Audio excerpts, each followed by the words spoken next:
Dari kuota 5.000 kursi di Universitas Muslim Indonesia, sebanyak 4.000 kursi akan dibuka melalui jalur seleksi perguruan tinggi swasta atau PTS dan jalur penerimaan mahasiswa dengan ujian tulis berbasis komputer atau UTBK yang pertama kalinya dilakukan oleh Universitas swasta di Kota Makassar. Kuota 5.000 kursi ini terbagi untuk 13 fakultas dan 38 jurusan, termasuk kedokteran dan IT.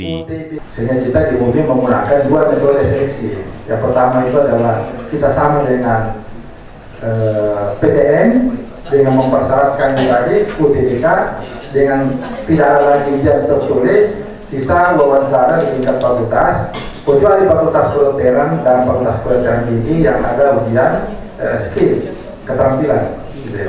Ini mungkin perlu disampaikan bahwa baru perguruan tinggi swasta UMI ya yang mengikuti PTN dengan menggunakan standar sertifikasi UTBK.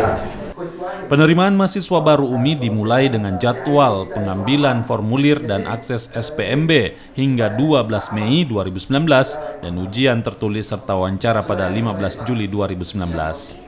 Nila Rustam, Kompas TV Makassar.